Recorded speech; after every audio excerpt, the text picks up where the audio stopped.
रात की घनघोर बारिश में मेरी खिड़की के ठीक बाहर कोई गुनगुना रहा था। एक अजीबोगरीब लोरी। गांव में इतनी देर रात कोई नहीं जागता। फिर ये आवाज इतनी करीब, मैंने खुद को फुसफुसाते सुना, कौन हो तुम? लेकिन जवाब में सिर्फ बारिश की सनसनाती आवाज थी और वो लोरी जो अब मेरे कानों में दर्द बनकर चुभ रही थी। मेरी रीढ़ में सिहरन दौड़ गई। मेरा नाम आकाश है। मैं 28 साल का एक सॉफ्टवेयर इंजीनियर। मैं शहर की भागदौड़ से दूर अपने पुश्तैनी गांव मायापुर आया था, जहां कभी मैं गर्मी की छुट्टियों में आता था। यह गांव घने जंगलों के बीच बसा है और इस साल की मानसून की बारिश थमने का नाम नहीं ले रही थी।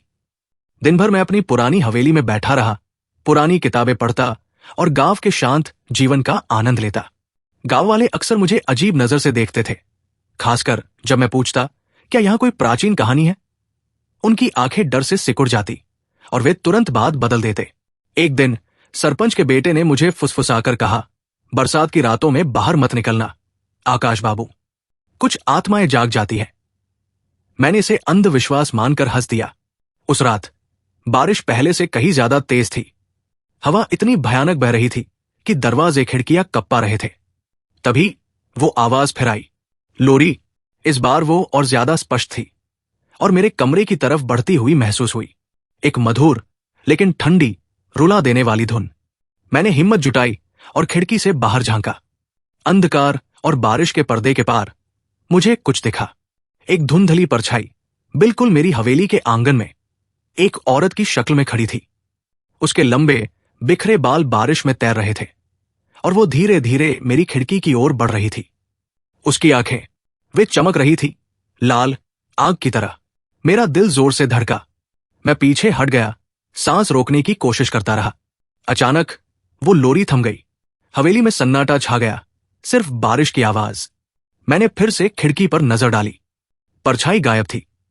क्या मैंने कुछ देखा था या ये सिर्फ मेरी नींद का भ्रम था?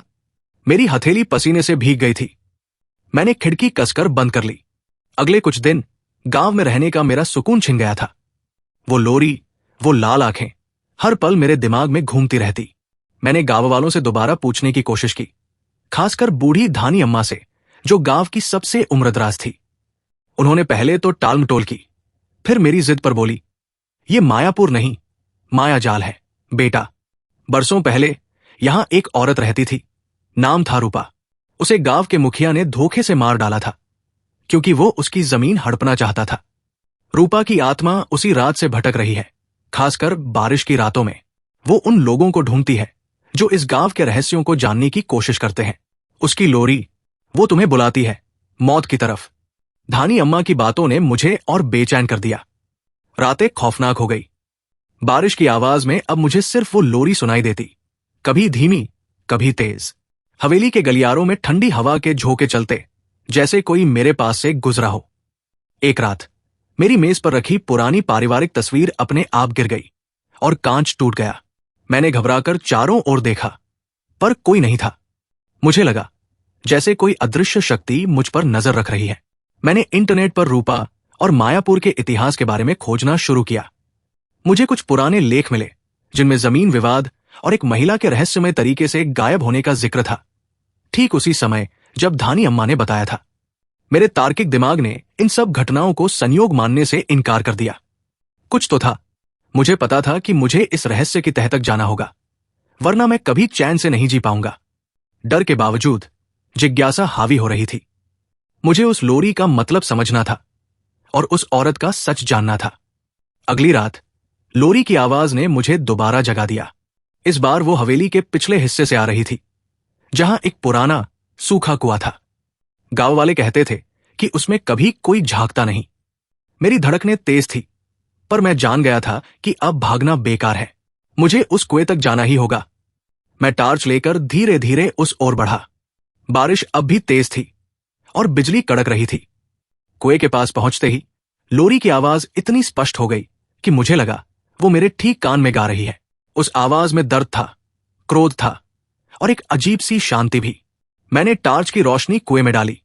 वो बहुत गहरा था और उसकी दीवारों पर काई जमी थी, लेकिन कुएं की तलहटी में मुझे कुछ चमकता हुआ दिखाई दिया। एक धातु का बक्सा। मैं हिम्मत करके कुएं में उतरा, काई से फिसलते हुए। बक्सा पुराना और जंग खाया हुआ था।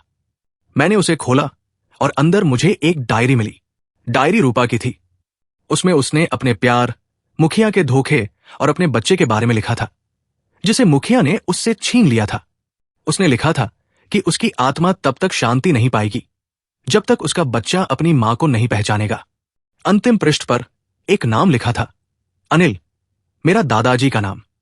मेरे दादाजी, जो मुखिया के छोटे भाई थे और जिनकी मौत एक भयानक तूफान में हुई थी, ठीक उसी रात जब रूपा मरी थी। क्या मेरे दादाजी रूपा के बच्चे थे? और क्या मेरी दादी ने यह बात छिपा कर रखी थी? तभी मेरे पीछे एक ठंडी सांस महसूस हुई। मैंने मुड़कर देखा। रूपा, वो मेरे ठीक सामने खड़ी थी। उसकी आंखें अब लाल नहीं थी, बल्कि आंसुओं से भरी थी। उसके हाथ धीरे धीरे मेरी ओर बढ़े, जैसे मुझे छूना चाहती हो। अनिल, मेरे बच्चे, उसने फुसफुसाया, तुम मेरी लोरी पहचान गए। मेरे रोंगटे खड़े हो गए। ये कोई भूत नहीं था, ये एक मां की आत्मा थी, जो बरसों से अपने बच्चे को ढूंढ रही थी। उसने मुझे छुआ और मेरे शरीर से एक अजीब सी ऊर्जा गुजरी। मुझे लगा जैसे मैं अपनी दादी की आवाज सुन रहा हूं। उसने तुम्हें कभी कुछ नहीं बताया क्योंकि उसे डर था। रूपा को सिर्फ अपने बच्चे से शांति मिल सकती थी। रूपा की आत्मा ने मुझे छुआ और फिर वो हवा में घुल गई, जैसे सुबह की ओस। लोरी की आवाज भी थम गई। उस रात के बाद मायापुर में वो अजीब सी उदासी छंट गई थी, जो बरसों से छाई थी। बारिश अब भी हो रही थी, पर उसमें वो खौफनाक ठंडक नहीं थी। मैंने अगले दिन धानी अम्मा को रूपा की डायरी दिखाई। उन्होंने रोते हुए बताया कि हां, मेरे दादाजी सचमुच रूपा के बेटे थे, लेकिन मुखिया के डर से मेरी दादी ने ये बात हमेशा सबसे छुपा कर रखी। उन्हें डर था कि कहीं मुखिया रूपा के बच्चे को भी ना मार दे। धानी अम्मा ने कहा, उसका इंतजार खत्म हुआ बेटा, तुमने उसे शांति दी। मैं कुछ दिनों तक मायापुर में और रुका। लोरी की आवाज अब कभी नहीं आती। हवेली में अब कोई ठंडी हवा नहीं चलती थी, नहीं तस्वीरें गिरती थी। लेकिन मेरे भीतर एक गहरा बदलाव आ चुका था। मैं अब सिर्फ तार्किक नहीं रहा था। मैंने जाना था कि कुछ रहस्य ऐसे होते हैं जो विज्ञान से परे होते हैं। मैंने अपने दादाजी की कहानी को गांव वालों को बताया और सबने मिलकर रूपा की याद में कुएं के पास एक छोटा सा मंदिर बनवाया, जहां अब हर साल बारिश के दिनों में दीप जलाए जाते हैं। बरसात की वो अंधेरी रात मेरे लिए सिर्फ एक डरावना अनुभव नहीं थी, बल्कि वो एक मां की सदियों की प्रतीक्षा का अंत थी और मेरी अपनी जड़ों की खोज थी। जब मैं मायापुर से लौटा तो मैं वही आकाश नहीं था। मैं जानता था कि हर लोरी सिर्फ सुलाने के लिए नहीं होती। कुछ लोरी सदियों के दर्द को समेटे होती है और कुछ लोरी जवाब होती है उन सवालों का जो हमारे भीतर बरसों से सुलग रहे होते हैं। मायापुर आज भी बरसात में भीगता है, पर अब उस बारिश में कोई दर्द नहीं, सिर्फ शांति की गूंज है।